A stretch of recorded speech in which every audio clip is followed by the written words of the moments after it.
Hello everyone, कैसे हैं आप सभी लोग। और मैं आप सभी का अपने यूट्यूब चैनल पर स्वागत करता हूं। और आज हम पढ़ने वाले हैं हड़प्पा सभ्यता की उत्पत्ति। देखिए, आप लोग सोच रहे होंगे कि जो हड़प्पा सभ्यता है वो बहुत लेक्चरों में चल रही है, लेकिन मैं आपको विश्वास दिलाता हूं कि जो आपने पढ़ा है इससे मतलब एक भी क्वेश्चन बाहर नहीं जाएगा। और मैं आपको जितना मेरे पास है मैं फुल मेहनत के साथ आपको पढ़ा रहा हूं। और इसके बाद हम सबसे लास्ट में एक हड़प्पा सभ्यता का टेस्ट भी रख लेंगे, तो जिससे आपको पता चलेगा कि आप कितनी गहराई से पढ़ रहे हैं। तो आज हम लोग पढ़ते हैं कि हड़प्पा सभ्यता की उत्पत्ति के कारण की उत्पत्ति इनकी किस प्रकार की हुई। अच्छा, आपके मन में एक सवाल जरूर होगा कि सर आपने जो उत्पत्ति है वो पहले क्यों नहीं पढ़ाई है। जैसे उत्पत्ति आप पहले पढ़ाते और फिर यह सब सामाजिक राजनीतिक आर्थिक जीवन जो है वो बाद में पढ़ाते।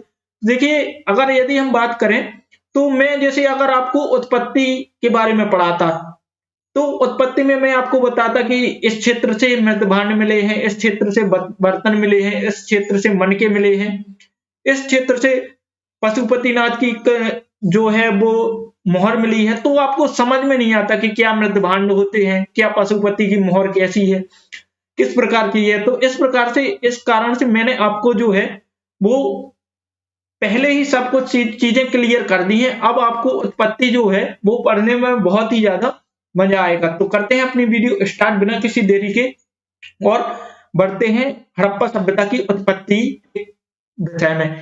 यदि उत्पत्ति की हम सबसे पहले बात करें तो देखिए, इतिहासकार हड़प्पा सभ्यता की उत्पत्ति के कारण में एक मत नहीं है। एक मत क्यों नहीं है, तो इसके कुछ कारण भी हैं। तो उन कारणों को हम देख लेते हैं। तो देखिए, इनके अनेक कारण हैं। जैसे कि हड़प्पा सभ्यता की उत्पत्ति के विषय में हमें कोई भी साहित्यिक स्रोत नहीं प्राप्त हुआ है। साहित्यिक स्रोत प्राप्त नहीं हुआ है, जिसके कारण से हम लोग निश्चित तौर पर नहीं कह सकते हैं कि इनकी जो उत्पत्ति है वो इसी कारण से हुई होगी। ठीक है, यदि हम केवल अनुमान ही लगा सकते हैं कि हड़प्पा सभ्यता जो है उनकी उत्पत्ति शायद हो सकता है कि इस कारण से हुई है। इसके बाद यदि हम बात करें तो जो हमें पुरातात्विक साक्ष्य प्राप्त हुए हैं, यह साक्ष्य तो प्राप्त हुए हैं लेकिन यह अपर्याप्त है। मतलब कुछ ही साक्ष्य हमें प्राप्त हुए हैं, जैसे कुछ बर्तन प्राप्त हो गए, कुछ मूर्तियां प्राप्त हो गई, कुछ सिक्के नहीं मोहरें प्राप्त हो गई। तो कुछ हमें पुरातात्विक साक्ष्य प्राप्त हुए हैं, लेकिन यह सभी अपर्याप्त रूप से हैं। ये पर्याप्त नहीं है जिससे हम निश्चित तौर पर कह सकें कि जो हड़प्पा सभ्यता है वो उनकी उत्पत्ति इसी कारण से हुई है। इसके बाद यदि हम बात करें तो सभ्यता का विकसित अवस्था में होना, जैसे जो हमें पुरातात्विक साक्ष्य प्राप्त हुए हैं उसके द्वारा हमें पता चला है कि हड़प्पा सभ्यता एक नगरीय सभ्यता थी।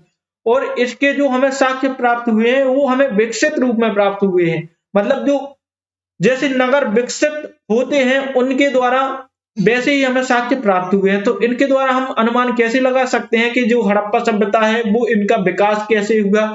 ये नगर क्या पहले सीधे नगर ही बन गए कि पहले गांव थे। तो इसके द्वारा हमें प्राप्त नहीं हम कर सकते, प्राप्त हमें नहीं हो पा रहा है कि ये इस सभ्यता जो थी इसका विकास कैसे हुआ है। और यदि हम सबसे महत्वपूर्ण बात करें तो देखिए, लिपि की अनभिज्ञता।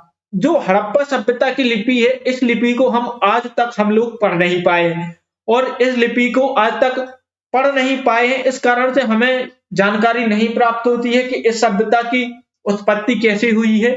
शायद हो सकता है कि उन्होंने अपनी लिपि में लिखा हो कि इससे इससे हड़प्पा सभ्यता की उत्पत्ति हुई है। तो शायद हो सकता है कि हम भविष्य में यह लिपि पढ़ पाए और हमें इनकी उत्पत्ति के विषय में जानकारी प्राप्त हो सके। लेकिन वर्तमान समय में हमें इनकी उत्पत्ति के विषय में कोई भी जानकारी प्राप्त नहीं है। एक भी निश्चित जानकारी प्राप्त नहीं है, तो हम निश्चित तौर पर नहीं कह सकते हैं। इसके बाद यदि हम बात करें, देखिए, अब जो इतिहासकार हैं वो एक मत तो है नहीं है, तो उन्होंने अपने अपने अलग अलग सिद्धांत दिए हैं, अलग अलग सिद्धांत दिए हैं और उन्होंने अपने सिद्धांतों के द्वारा यह स्पष्ट करने का प्रयास किया है कि हड़प्पा जो सभ्यता है वह इस कारण से उत्पन्न हुई होगी। देखिए, सबसे पहले आता है विदेशी उत्पत्ति का सिद्धांत। यदि हम बात करें तो मैं आपको पहले ही बता देना चाहता हूं कि देखिए, जो सिद्धांत दिए हैं इनके कुछ पक्ष में इतिहासकार तर्क देंगे और कुछ इतिहासकार इनके विपक्ष में तर्क देंगे।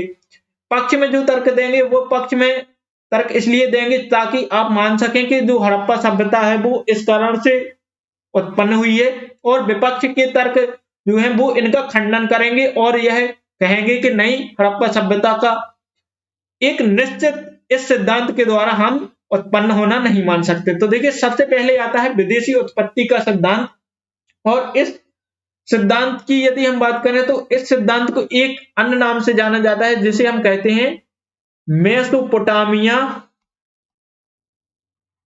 जो एक इस समय की समकालीन सभ्यता थी।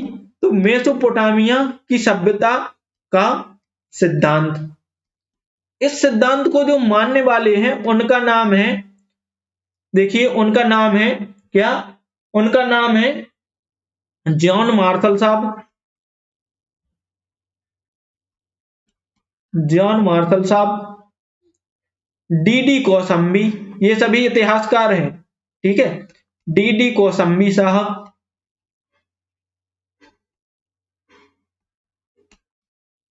मर्टिमर व्हीलर साहब,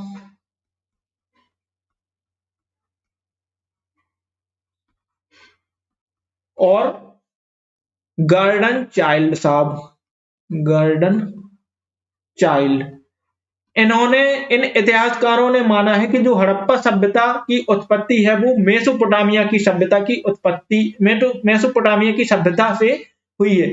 और यदि हम मार्टिमर व्हीलर साहब की बात करें तो इन्होंने तो यह तक कह दिया है कि जो हड़प्पा सभ्यता थी वह मेसोपोटामिया सभ्यता की एक कॉलोनी थी, मतलब इतनी बड़ी सभ्यता, और इन्होंने इस सभ्यता को इस मेसोपोटामिया की सभ्यता की एक कॉलोनी बता दिया है, ठीक है। लेकिन ऐसा वास्तविक तौर पर नहीं था, क्योंकि मेसोपोटामिया से यह सभ्यता बहुत ही ज्यादा बड़ी थी और बहुत ही ज्यादा विकसित थी।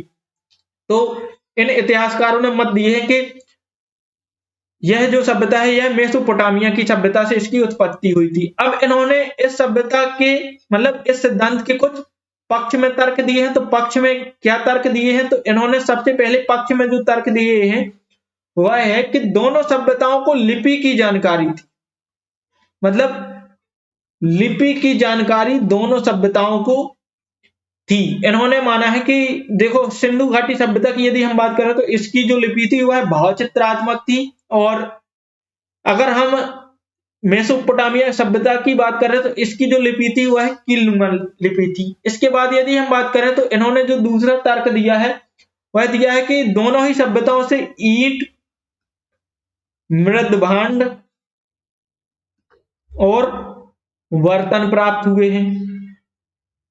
इसके बाद यदि हम बात करें तो इन्होंने जो तीसरा मत दिया है वह दिया है कि दोनों ही सभ्यता एक नगरीय सभ्यता थी। कैसी सभ्यता थी? नगरीय सभ्यता थी। और चौथा इन्होंने जो इसके पक्ष में तर्क दिया है वह दिया है कि बलूचिस्तान, जो सिंधु सभ्यता के मतलब प्राचीन स्थलों में था, तो बलूचिस्तान से जो टीले प्राप्त हुए हैं उनकी जो संरचना है वो मेसोपोटामिया से जो मतलब टीले प्राप्त हुए हैं उनके समान है। इसके बाद यदि हम बात करें मेसोपोटामिया के मतलब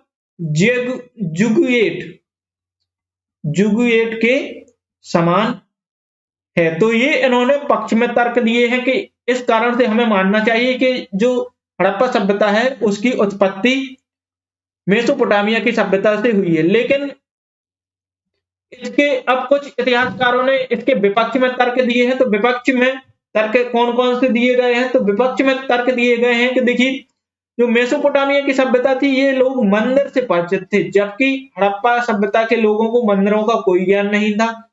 इसके बाद यदि हम बात करें तो इन्होंने जो दूसरा तर्क दिया है वह दिया है राजप्रसादों की अनुपस्थिति, मतलब जो हड़प्पा सभ्यता थी यहाँ पर राजप्रसादों की नहीं पाए गए हैं, जबकि जो मेसोपोटामिया की सभ्यता है वहां पर राजप्रसाद पाए गए हैं। इसके बाद यदि हम अगला तर्क की बात करें तो देखिए, इनके जो ईंट हैं, जो मोहरे हैं, इन सभी में अंतर पाया गया है। बर्तन जो है इन सभी में अंतर पाया गया है। अगर इन सभ्यता की उत्पत्ति इस सभ्यता से हुई होती तो इनके जो बर्तन होते वो एक समान होते, ईंटें जो होती वो एक समान होती, इसके बाद यदि हम बात करें तो लिपि में अंतर है, यह मैं आपको पहले ही बता चुका हूं कि इनकी जो लिपि थी मेसोपोटामिया सभ्यता के लोगों की, इनकी थी वो कीलनुमा लिपि थी, और सिंधु घाटी सभ्यता के लोगों की लिपि जो थी वो भाव चित्रात्मक लिपि थी। इसके बाद यदि हम बात करें तो ये सभी इनके विपक्ष में तर्क दिए हुए हैं, इस कारण से हम नहीं मान सकते कि इन सभ्यता की उत्पत्ति मेसोपोटामिया की सभ्यता से हुई है। इसके बाद यदि हम अगले सिद्धांत की बात करें तो अगला जो सिद्धांत आता है वो आता है देशी उत्पत्ति का सिद्धांत। इसको मानने वाले जो इतिहासकार हैं उनका नाम है क्या, हेनरी हरास,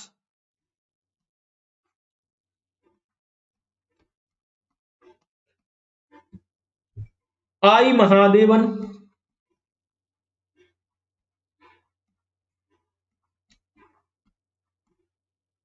और राखलदास बनर्जी। इन इतिहासकारों ने माना है कि हड़प्पा या सिंधु सभ्यता की जो उद्भव है वो यहीं से हुआ था, मतलब यहीं के लोग थे, इन्होंने सिंधु सभ्यता का विकास किया था। इसके पक्ष में इन्होंने तर्क दिए हैं, तो पक्ष में इन्होंने तर्क क्या दिए हैं उनको हम देख लेते हैं। तो पक्ष में इन्होंने सबसे पहले तर्क दिया है कि इस सभ्यता में भूमध्य रेखीय लोगों की प्रधानता है। किसकी? भूमध्य रेखीय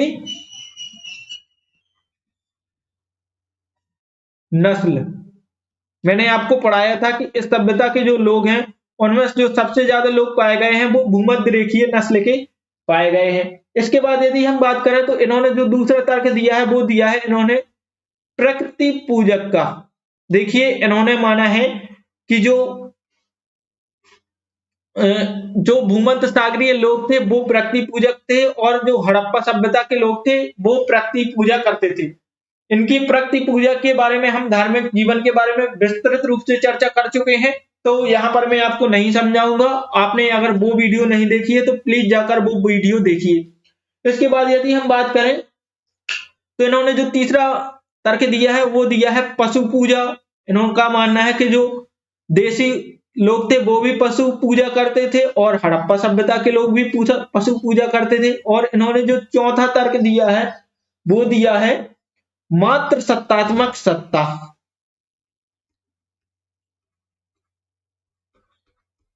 अगर आप साउथ इंडिया में देखें तो वहां पर अभी भी मात्र सत्ता बहुत चलती है, और उनके समय में जो प्राचीन राजवंश हुए हैं या जो भी हुए हैं तो उनके समय में मात्र सत्तात्मक सत्ता बहुत चलती थी, और सिंधु घाटी सभ्यता की भी जो सभ्यता थी वो मात्र सत्तात्मक थी। तो इस कारण से इन्होंने माना है कि यह जो सभ्यता थी वह भूमध्य रेखीय सभ्यता थी।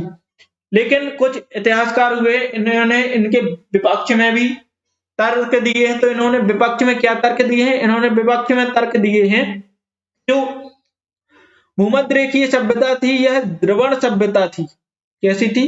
द्रवण मतलब ग्रामीण सभ्यता थी। लेकिन जो सिंधु घाटी सभ्यता थी यह एक नगरीय सभ्यता थी। तो इस कारण से हम मान सकते हैं कि इस सभ्यता का जो उदय है वो देसी लोगों से नहीं हुआ है, नगरीय सभ्यता थी।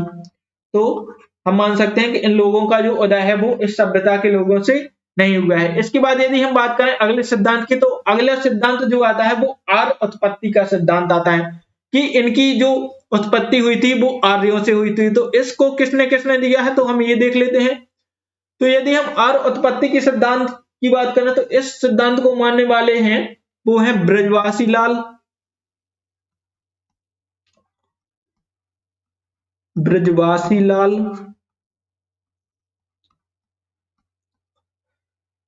आर.एस. राव,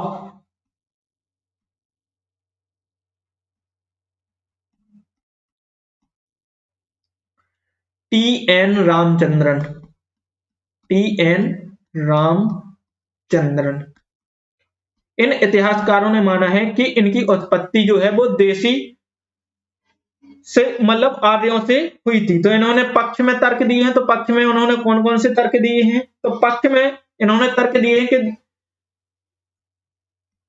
आर्य जो थे यह भी सप्त सिंधु प्रदेश में रहते थे। किसमें? सप्त सिंधु प्रदेश में रहते थे। और जो हड़प्पा सभ्यता के लोग भी थे वो भी सप्त सिंधु प्रदेश में रहते थे।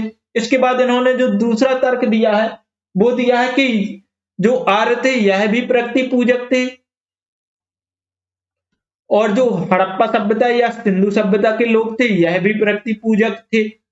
इसके बाद यदि हम बात करें तो इन्होंने जो तीसरा तर्क दिया है वह दिया है कि दोनों को लिपि की जानकारी थी। आर्य लोग भी लिपि जानते थे और सिंधु सभ्यता के लोग भी लिपि जानते थे। ठीक है, तो दोनों को आर्यों की लिपि की जानकारी थी, तो इस कारण से इन्होंने कहा है कि जो सिंधु सभ्यता के लोग हैं वो इन्होंने उत्पत्ति जो है वो आर्यों से हुई है। लेकिन जो कुछ इतिहासकार हुए हैं इन्होंने इनके विपक्ष में तर्क दिए हैं। तो विपक्ष में तर्क कौन कौन से दिए हैं? तो इन्होंने सबसे पहला जो तर्क दिया है वह दिया है कि जो आर्यों द्वारा विकसित सभ्यता थी वह एक ग्रामीण सभ्यता थी। कैसी थी? ग्रामीण सभ्यता थी। जबकि जो सिंधु घाटी सभ्यता थी वह एक नगरीय सभ्यता थी। ठीक है, इसके बाद यदि हम बात करें तो आर्यों का जो प्रिय पशु था वह था घोड़ा, और जबकि यदि हम बात करें तो जो सिंधु घाटी सभ्यता के लोग थे यह घोड़े से अपरिचित थे, मतलब इनको घोड़े का कुछ भी ज्ञान नहीं था। इसके बाद यदि हम आगे चर्चा करें तो आगे की यदि हम बात करें तो जो आर्यों का जो प्रिय पशु था, मतलब आर्यों का जो पूजनीय पशु था वह थी गाय। आर्य जो है वो गायों के बारे में, गाय की पूजा करते थे। और यदि हम सिंधु सभ्यता के लोगों के प्रिय पशु मतलब पूजक पशु की बात करें तो इनका जो पूजक पशु था वह था बैल। ये कुबड़दार सांड की पूजा करते थे, तो इस कारण से हम नहीं मान सकते कि इनकी उत्पत्ति आर्यों से हुई है। इसके बाद यदि हम बात करें तो इन्होंने जो चौथा तर्क दिया है वह दिया है कि जो आर्य लोग थे यह हाथी और बाघ से अपरिचित थे। किससे? हाथी व बाघ से। आर्यों को हाथी और बाघ का ज्ञान नहीं था, जबकि सिंधु घाटी सभ्यता के जो लोग थे उनको हाथी और बाघ का ज्ञान था। क्यों? क्योंकि हमें जो उनकी मोहरें मिली हुई हैं, पशुपति की मोहर मिली है, उस पर हाथी और बाघ के चित्र बने हुए हैं, तो इस कारण से हम अनुमान लगा सकते हैं कि इनको हाथी और बाघ का ज्ञान था। इसके बाद यदि हम पांचवें तर्क की बात करें तो देखिए जो आर्यों द्वारा विकसित जो सभ्यता थी वह पितृसत्तात्मक थी। पितृसत्तात्मक थी। और यदि हम बात करें तो जो हड़प्पा सभ्यता थी यह मातृ सत्तात्मक थी। तो इस कारण से हम कह सकते हैं कि जो यह सभ्यता है यह आर्यों के द्वारा विकसित नहीं हुई थी। इसके बाद हम यदि अगले सिद्धांत की बात करें तो अगला सिद्धांत आता है क्रमिक उद्भव का सिद्धांत, कि जो हड़प्पा सभ्यता का उद्भव है या धीरे धीरे इसका विकास हुआ होगा। ठीक है, तो इसको हम कहते हैं क्रमिक उद्भव का सिद्धांत। इसके बाद इसे एक अन्य नाम से भी जानते हैं, तो इसे नाम जानते हैं हम देशी उत्पत्ति का सिद्धांत। ये वाला देशी उत्पत्ति अलग है, वो वाला देशी उत्पत्ति से इनका मानना है कि मतलब पहले धीरे धीरे जो है छोटे छोटे गांव का विकास हुआ है, फिर उसके बाद वही गांव विकास होते होते नगरों में परिवर्तित हो गए। तो यह जो सिद्धांत है यह कुछ मतलब यह कुछ लगता है कि यह ऐसा ही हुआ होगा, क्योंकि जो हम यदि बात करें तो इस क्षेत्र में पहले हमें छोटे छोटे गांवों के साक्ष्य मिलते हैं। तो इस सिद्धांत को मानने के लिए यदि हम बात करें तो इस सिद्धांत को मानने वाले जो हैं वो हैं फेयर सर्विस साहब। कौन है? फेयर सर्विस साहब। ठीक है, इसके बाद यदि हम बात करें तो इन्होंने दिया है, इसी के अंतर्गत एक सिद्धांत आता है ईरानी बलूची का सिद्धांत। ठीक है, तो इस सिद्धांत के मानने वाले हैं वो हैं, इस सिद्धांत के जो मानने वाले हैं वो हैं फेयर सर्विस साहब,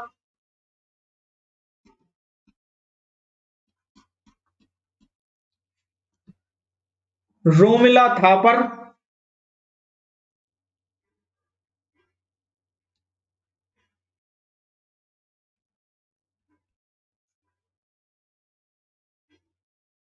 रोमिला थापर, और यदि हम बात करें तो रफीक मुगल।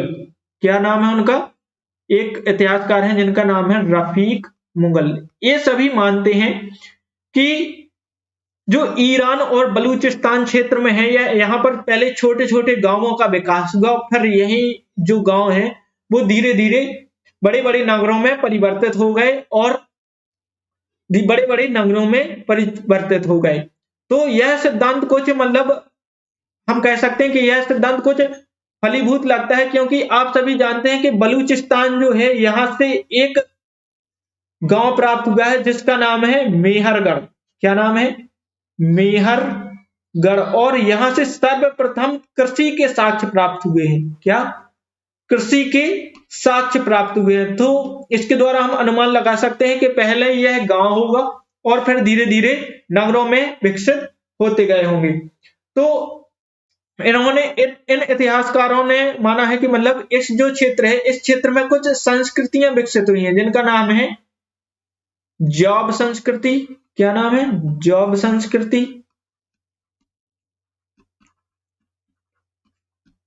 क्वेटा संस्कृति,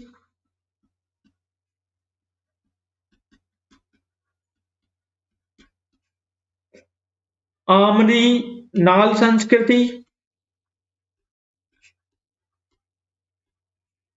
और कुल्लू संस्कृति।